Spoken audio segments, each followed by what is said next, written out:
Meus amados irmãos,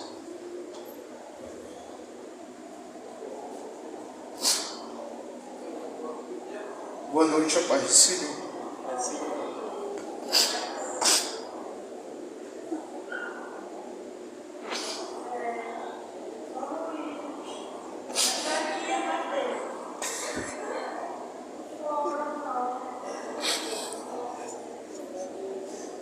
Irmãos, eu estava ali orando e eu estava ouvindo Deus falar algumas coisas específicas em relação à minha vida. Alguns de vocês que são mais velhos me conhecem desde criança. Vocês sabem como eu tenho tentado servir a Deus, servir a igreja. Vocês conhecem o meu testemunho. Vocês sabem que quando eu era criança, eu era uma criança muito perturbada, né? A gente gostava de dizer isso. Alguns irmãos aqui até lembram, não era nem crente, né? A forma como vovó ficava falando para mim diversas vezes aqui. Nessa igreja também, minha avó sempre falava para mim e meu pai. E eu estava lembrando de algumas coisas que eu experimentei nessa igreja. Tenho experimentado ao longo desses anos. E eu estava vindo no meio do caminho e lembrando de uma passagem que eu gravei, eu decorei, quando eu era adolescente ainda. E eu gostaria de expor essa passagem com vocês essa noite, de maneira breve, claro. Mas era uma passagem desde a minha tenridade. Eu ministro praticamente desde os 7 anos, ensino desde os 14 anos. Aqui na igreja foi a primeira igreja que me deu a oportunidade para pregar e ensinar. Nunca fecharam as portas para mim. Muitos irmãos aqui, na verdade, têm um carinho enorme. Tem irmãos que mandam comida para mim, mandam presente, me convidam para almoçar na casa, para lanchar. Então, eu não tenho que reclamar da igreja, muito pelo contrário, eu tenho muito a agradecer a Deus pelo que vocês se propuseram a mim. Eu sei que a minha mudança daqui para Rua 3, eu espero que não altere nada em relação a isso, esse aspecto. Mas eu orando, eu tive a resposta de Deus depois de alguns meses. Conversei com um pastor, conversei com o irmão Murilo, que é o dirigente da congregação. Tudo muito tranquilo, graças a Deus.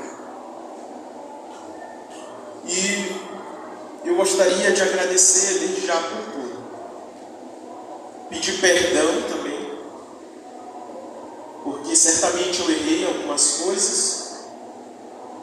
Não lembro agora quais foram, mas certamente ninguém é perfeito, ninguém tem um caminhar perfeito. Mas eu creio que é bom a gente refletir como a gente caminha diante do Senhor. E pedir perdão à igreja por qualquer erro cometido, qualquer palavra, qualquer ofensa. Que os irmãos me perdoem. E eu gostaria de expor com vocês esse texto de 1 Timóteo, capítulo 4, versículo de número 12 ao 16.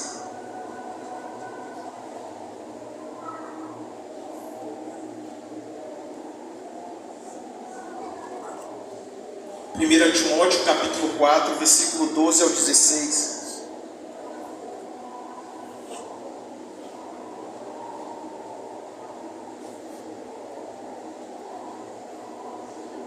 E quando eu gravei esse texto, eu tinha uns 13, 14 anos. Foi o período que eu fui chamado para a escola bíblica dominical. Aqui eu me lembro da gestão do irmão Josias com a irmã Gislaine. Nesse período, tia Fátima também. estavam participando aqui da coordenação para ministrar a aula para os juniores, para as crianças, e depois eu fui ensinando os pré-adolescentes, juvenis, adultos. Passei um tempo relâmpago ali com as senhoras e depois voltei para a turma de jovens. Mas eu sempre levava esse texto e levo esse texto comigo, que diz assim: ninguém despreze a tua mocidade. 1 Timóteo 4,12. Ninguém despreze a tua mocidade. Pelo contrário, torna-te padrão dos fiéis na palavra, no procedimento, no amor, na fé, na pureza.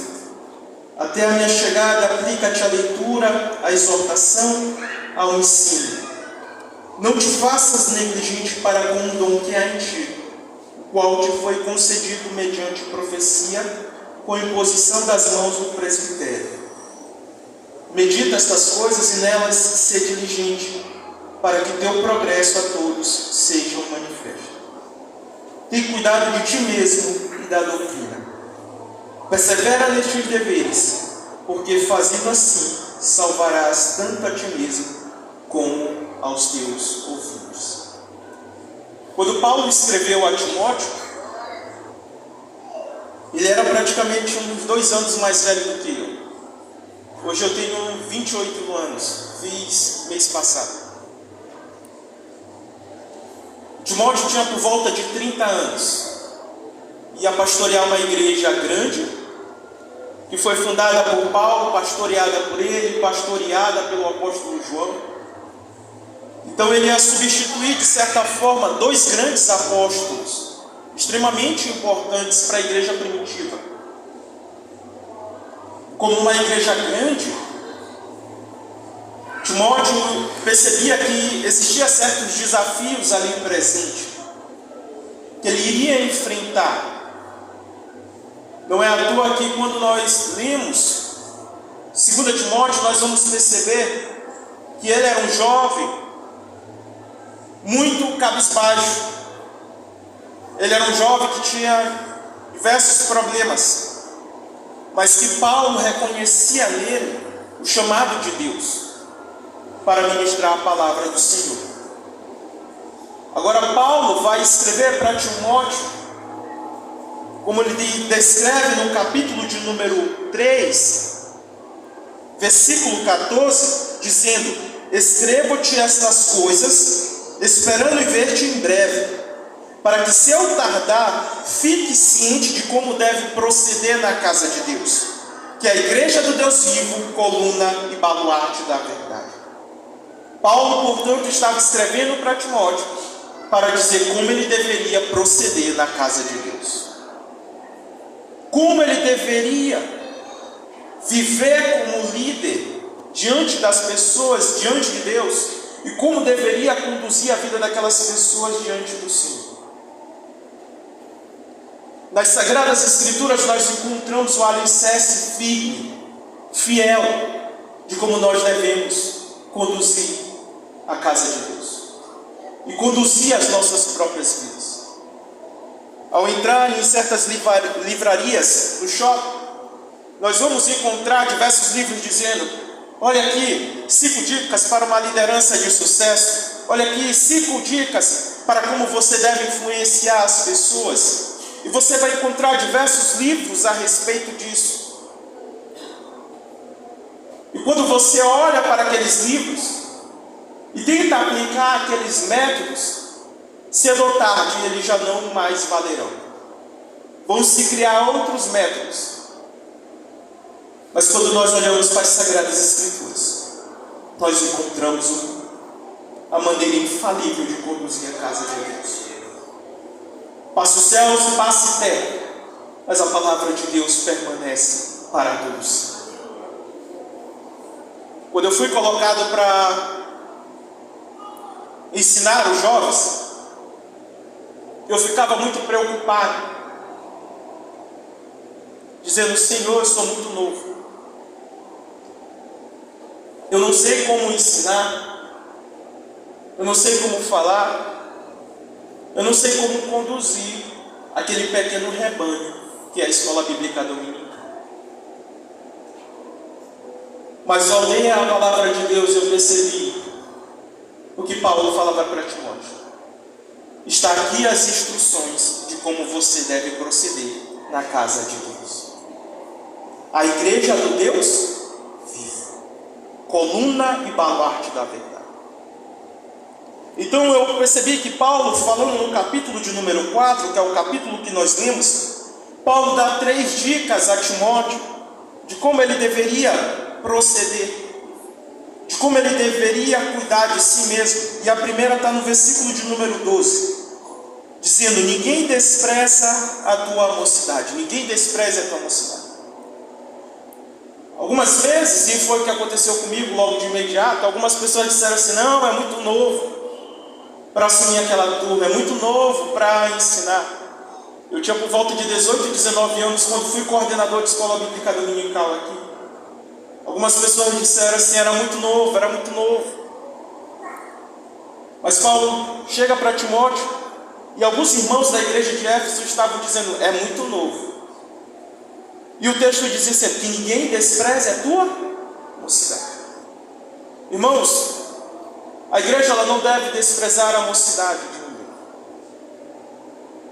A igreja deve reconhecer que Deus levanta instrumentos em qualquer idade, que Deus conduz a vida das pessoas e usa conforme lhe apraz em qualquer fase da vida, desde a meninice como Samuel, até a velhice como Ana, Simeão também.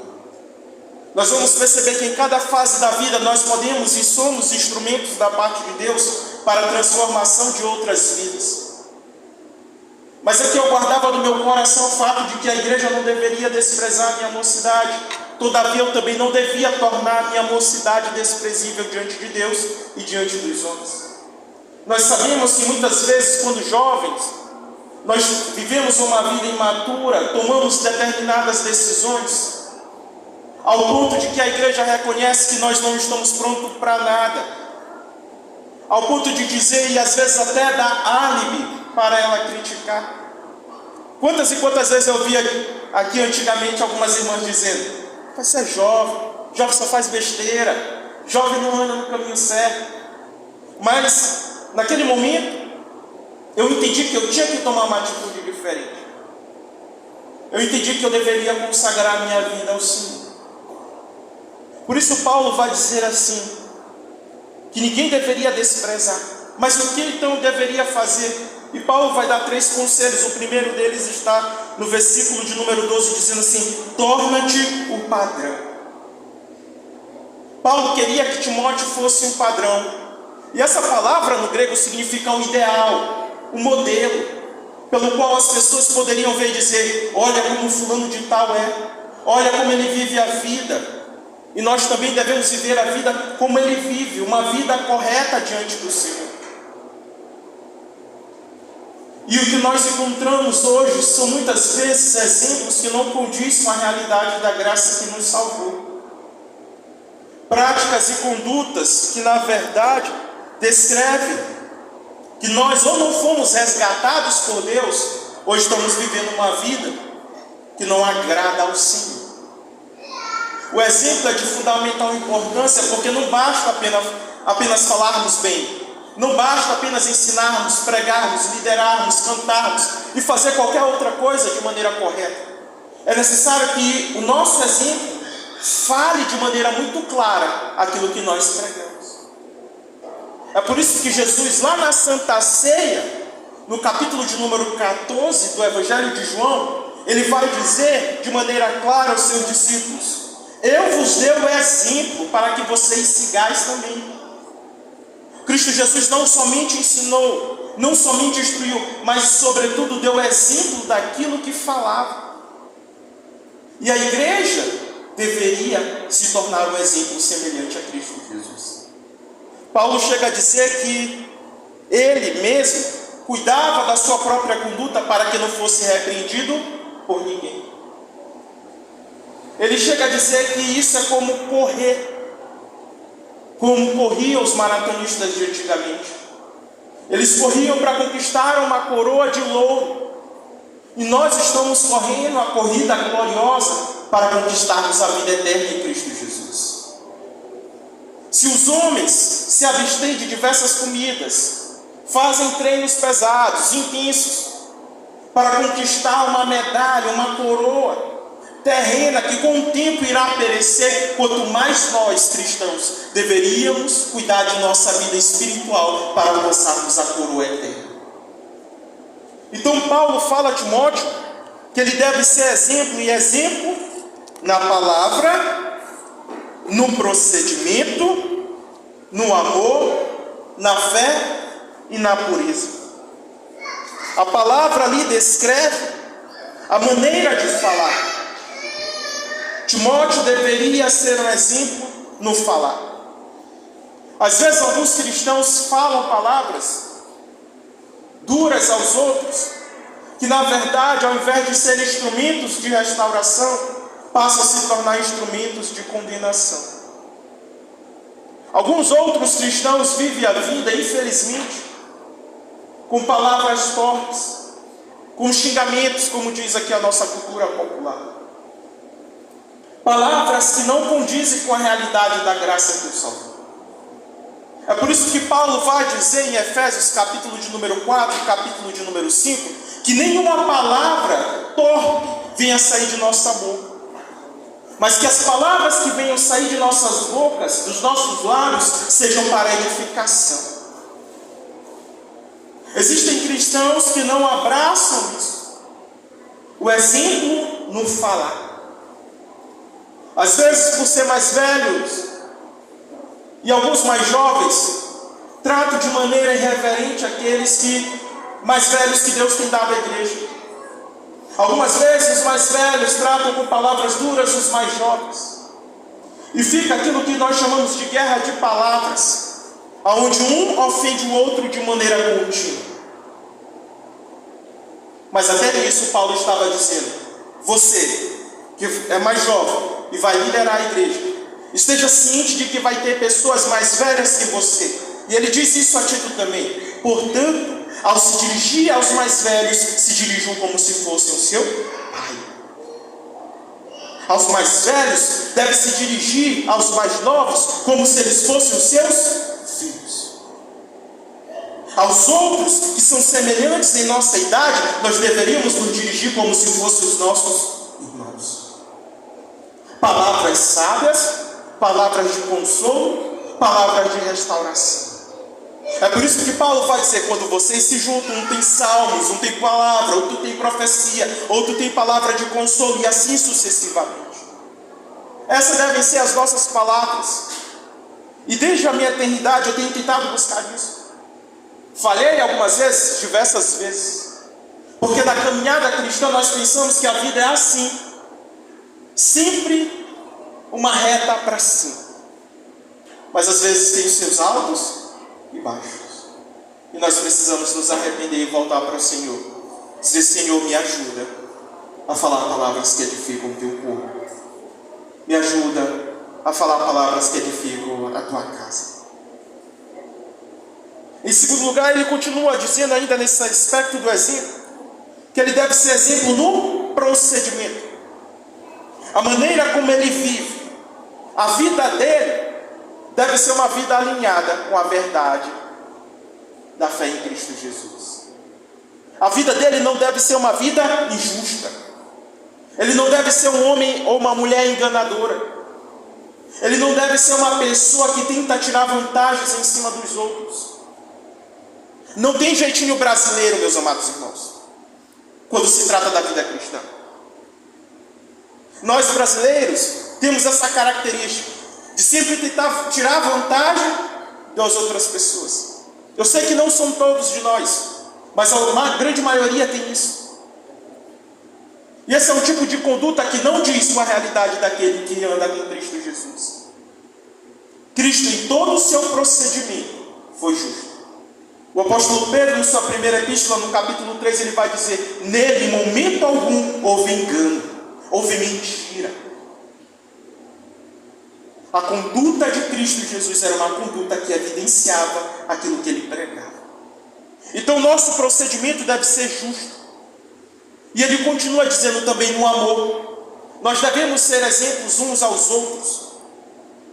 A vida cristã, ela é vivida em amor. Se eu não amo o meu irmão, certamente eu não fui alcançado pela graça. Porque a evidência máxima de que nós somos cristãos é que o Deus que nos amou e nos alcançou também tem gerado em nós amor uns pelos outros.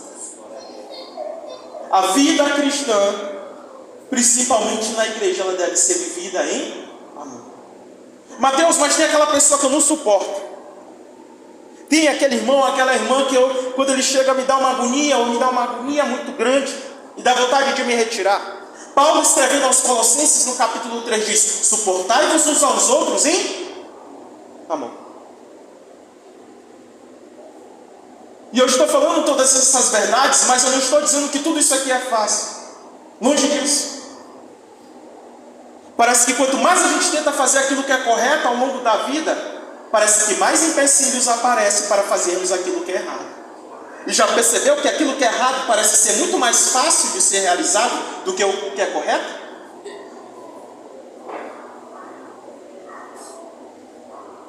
Nada disso é fácil. Mas a graça de Deus está disponível a nos ajudar. E Paulo continua dizendo: você deve ser o exemplo na fé. Muitas vezes nós olhamos alguns irmãos, tenho alguns irmãos aqui na Elos que eu olho e falo assim: rapaz, fulano de tal é um exemplo muito grande na fé. Todos esses anos e a pessoa está ali. Parece que nada abala ela. Mas na verdade é que ela exerce uma fé tão firme em Deus, que às vezes ele pode até temer, até cambalear, mas a fé dele está firmemente em Cristo Jesus. São exemplos para nós.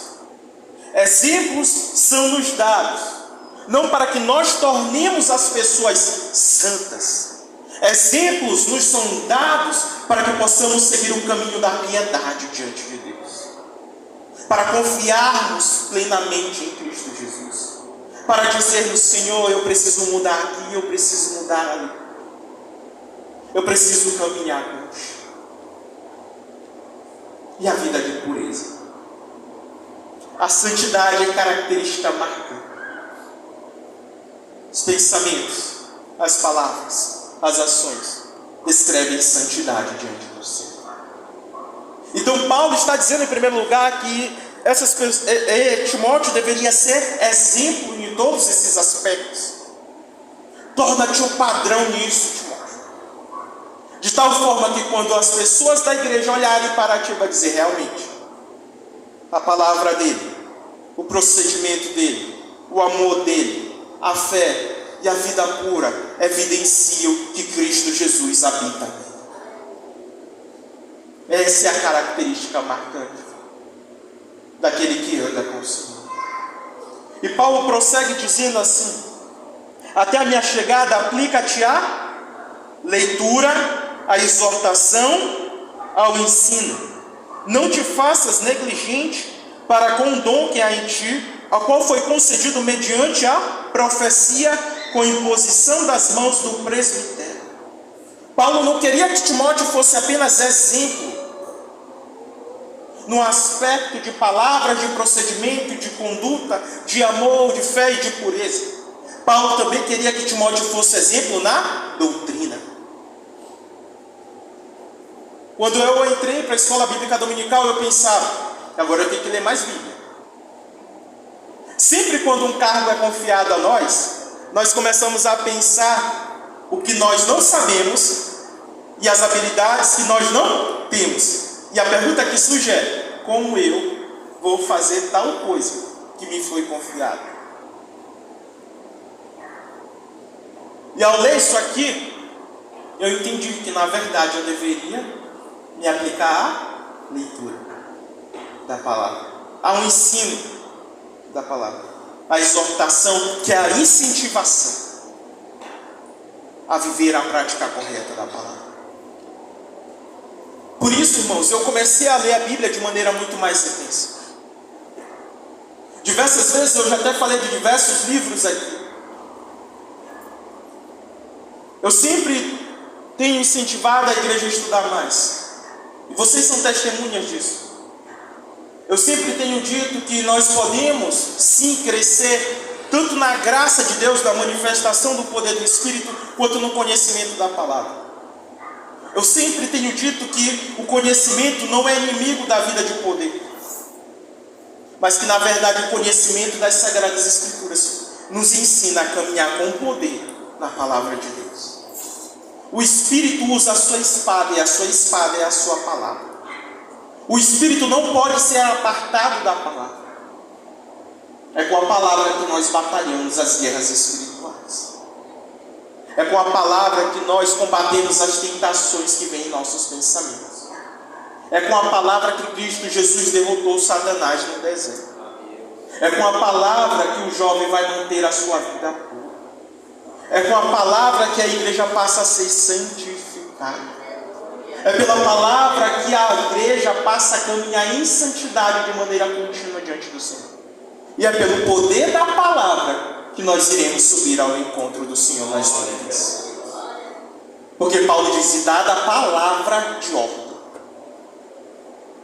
Então nós percebemos que a palavra é algo que deve permear a nossa vida. O ensino, a doutrina deve permear a nossa vida. Eu lembro quando eu tinha 12 anos, eu estava aqui, a igreja era para lá. Eu tinha muita raiva dos cultos de terça-feira. Porque ele dava a doutrina e de repente os irmãos começavam a discutir a respeito do assunto. Só que eu não entendia o que eles estavam fazendo. Lembra? Antigamente tinha isso, lembra, irmã de Estevam? Ensinava a palavra e parava e perguntava: irmãos, alguém tem alguma dúvida? E aí o irmão levantava com alguma dúvida. Só que a gente ali, criança, pré-adolescente, a gente não entendia muito bem que o irmão estava tirando uma dúvida. A gente pensava que eles estavam brigando. O irmão acaba de falar, de pregar, aí lá vai o irmão da igreja brigar. Que vergonhoso, eu quero ir para casa, eu estou com fome, eu quero dormir. 11, 12 anos. Mas desde o momento em que Cristo Jesus me encontrou, e eu comecei a estudar a palavra de maneira contínua, isso de uma maneira muito mais intensa por volta de 2011, 2012, das 8 à meia-noite eu estudava todo dia a palavra, e nos feriados eu estudava mais de 10 horas, eu comecei a entender que na verdade aqueles cultos era o que me alimentava, era o que me dizia: assim você deve viver. Olha, a vida santa. Olha, a vida reta. Olha, você deve orar. Olha, Jesus batiza. Olha, Jesus cura. Jesus derrama poder sobre a sua igreja. E quando toda aquela verdade era dita e os meus olhos espirituais eram abertos, eu comecei a entender a riqueza do poder da palavra de Deus. Por isso que Paulo vai dizer assim: olha, eu estou orando para que os olhos do vosso entendimento sejam abertos. Porque se a nossa mente for aberta pelo poder do Espírito para compreender a palavra de Deus, nós viveremos uma vida que agrade ao Senhor. Se os nossos olhos espirituais forem abertos para compreender a grandiosidade do poder e da palavra de Deus, nós diremos ao Senhor: Senhor, lava-me dos meus pecados, perdoa, restaura e me usa para o louvor da tua glória. Se nós entendermos isso, se nós entendermos isso, irmãos, certamente as nossas vidas espirituais seriam mais sadias, a nossa comunhão com a igreja seria muito melhor, os nossos desentendimentos não seriam tão grandes assim. Nós seríamos mais pacíficos, mais mansos, mais humildes, mais amorosos, mais benevolentes.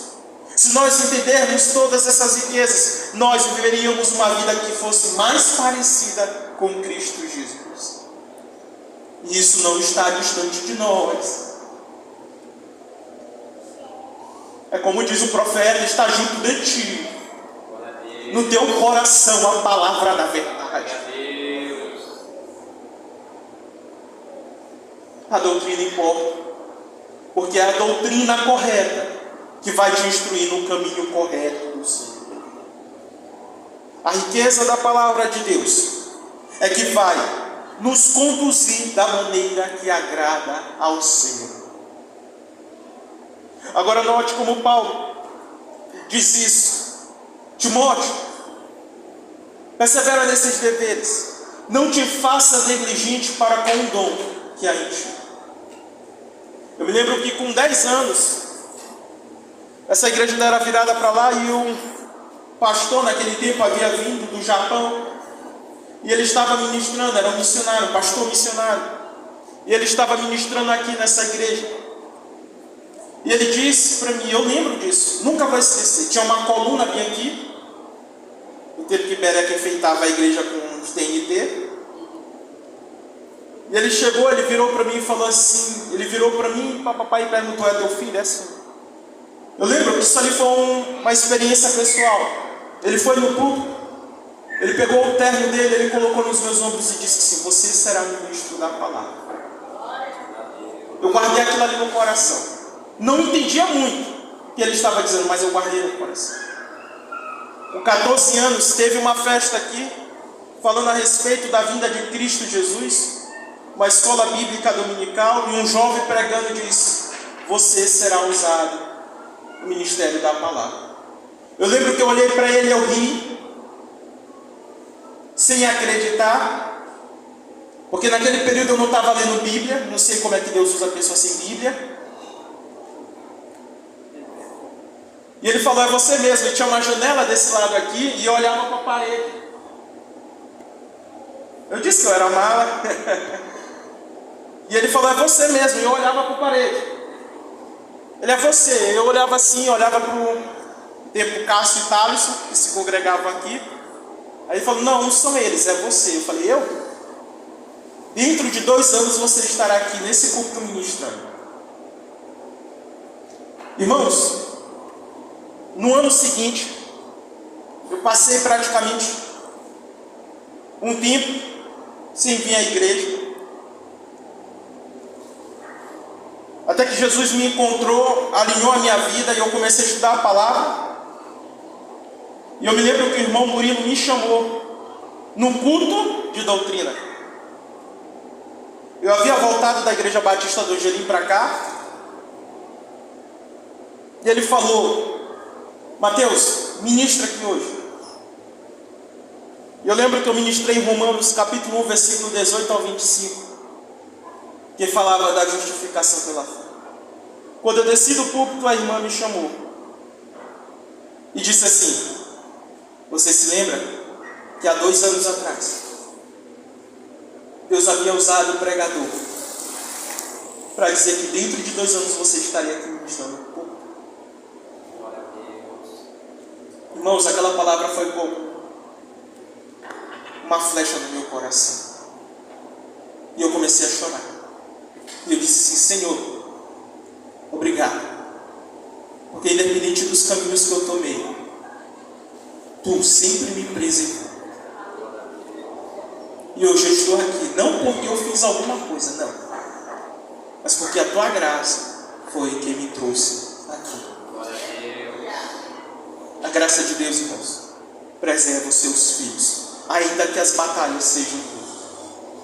Jesus mesmo disse que as ovelhas que estão em minhas mãos, ninguém poderá arrebatá-las.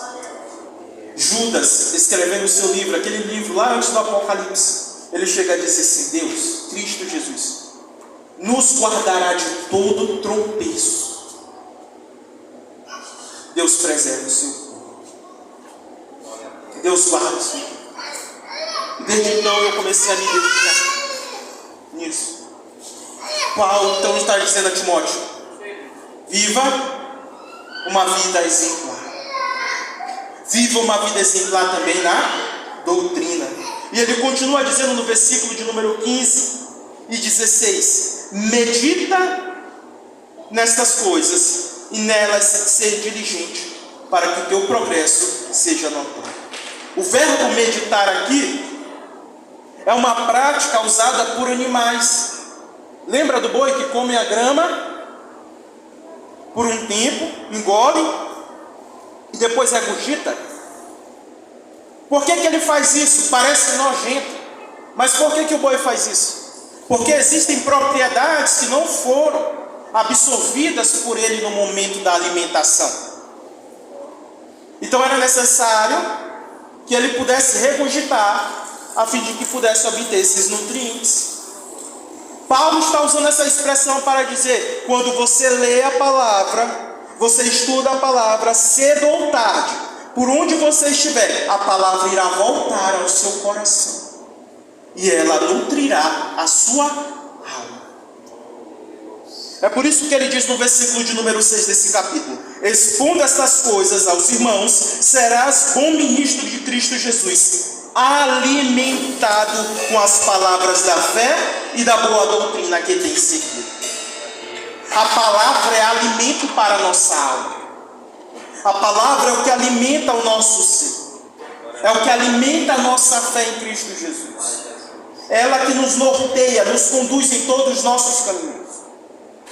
Lembra que Moisés recebe a lei, entrega a Josué, e o que Deus diz a Josué? Medita no livro da lei, de dia e de noite, para fazer tudo conforme está escrito.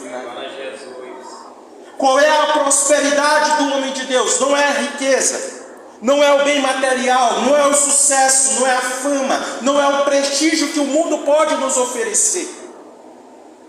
O sucesso espiritual do homem de Deus, segundo os Salmos de número 1, está na lei do Senhor, e nela ele medita de dia e de noite, e tudo quanto faz é bem sucedido.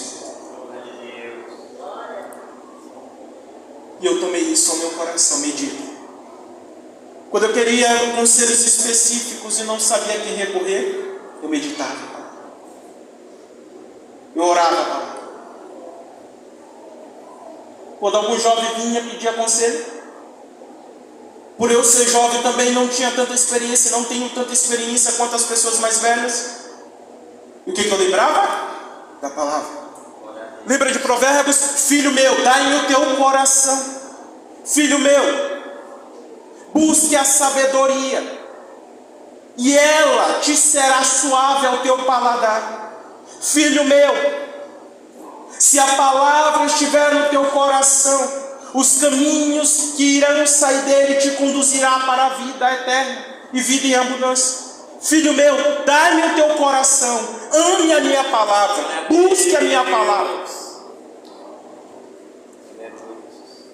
Nós precisamos levar isso a mais a sério. E nós, o que Paulo continua a dizer? Faça isso. Olha o objetivo: para que o teu progresso seja a todos manifesto. Quando nós seguimos essas ordenanças, é inevitável que o progresso espiritual de nossa vida seja ocultado. As pessoas passam a dar testemunho, verdadeiramente: fulano não era assim, mas agora está amadurecendo. Fulano era uma pessoa que falava muito assim, assim, assado, mas até nisso mudou nas palavras. Fulano vivia a vida levando e trazendo, mas olha como agora ele vive, de maneira sábia, de maneira reta. É inevitável, irmãos, que o testemunho seja ocultado. Quando nós andamos de acordo com a palavra, o nosso progresso se tornará manifesto. Não precisa nós buscarmos o testemunho dos irmãos, porque a palavra que está em nós, ela está operando o próprio testemunho. A ideia de progresso é um termo militar. Na guerra, os exércitos se enfrentam e um fica tentando conseguir mais terreno, para que sufoque o exército inimigo, ganhe o espaço, ganhe o território. Paulo está falando para Timóteo: se você meditar na palavra de Deus, essa palavra irá ganhar território, espaço na tua vida, e as demais coisas que não agradam ao Senhor, elas irão recuar, e a palavra de Deus começará a abundar na tua vida. A santidade começará a ser produzida no teu caráter, na tua conduta. Quanto mais você meditar, tanto mais santo você será. Não existe ninguém mais salvo do que ninguém, mas existem cristãos mais santos do que os outros. Por causa da palavra. Paulo está dizendo isso a um jovem: tem cuidado de ti e da doutrina, versículo 16. Persevera nestes deveres, porque fazendo isso salvarás tanto a ti mesmo como aos outros. É interessante Paulo falar de perseverança, porque desses 6 capítulos, 4 capítulos falam de pessoas que não perseveraram, pessoas que ouviram a palavra, pessoas que ouviram boas pregações, ouviram bons louvores, pessoas que experimentaram certas manifestações de Deus, mas que não perseveraram nestes deveres, de ter uma vida exemplar e de abraçar a palavra. Eu sou prova viva disso.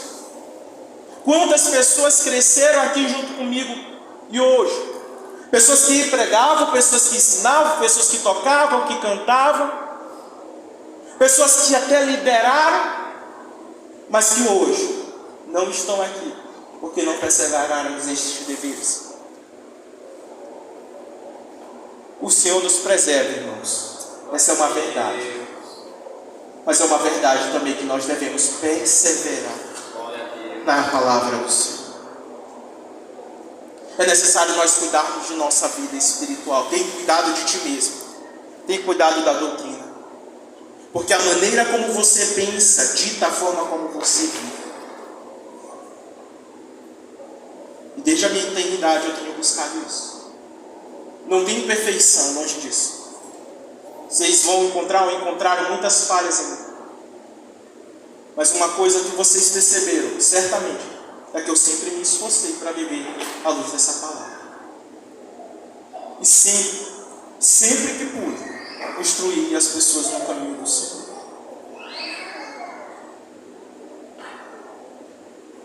Eu saio daqui de maneira alegre, irmãos.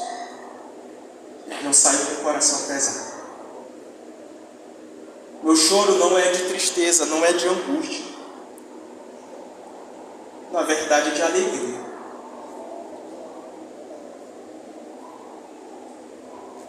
De alegria por saber que aqui eu aprendi muito. De alegria por saber que aqui eu experimentei o poder da palavra de Deus. As primeiras manifestações espirituais que sempre despertaram a minha alma foi aquele que eu também vi. E com os pastores que hoje são pastores, mas que saíram daqui, quando eu converso com eles dizem a mesma coisa. Foi nessa congregação que nós aprendemos a buscar mais a Deus. A minha oração é que vocês, irmãos, perseverem em cuidar da sua própria vida espiritual e da doutrina. E viver uma vida que glorifique ao Senhor. E viver uma vida de manifestação de amor ao Senhor. E ser exemplo em tudo. Para que quando Cristo Jesus vier, as nossas vestes estejam limpas diante dele, para nós subirmos ao seu encontro. Desde a minha eternidade eu tenho servido ao Senhor. E eu tenho orado ao Senhor há muitos anos, para que quando eu estiver bem velho, eu também possa olhar para trás, como olhou Paulo, e possa dizer aos mais jovens: completei a carreira, combati o bom combate, completei a carreira, guardei a fé. E agora me é esperada a coroa da justiça, qual justo juiz há de dar a mim, mas não somente a mim, mas todos quanto amarem a sua vida. A história vai descrever que Timóteo morreu pregando o Evangelho de Cristo Jesus.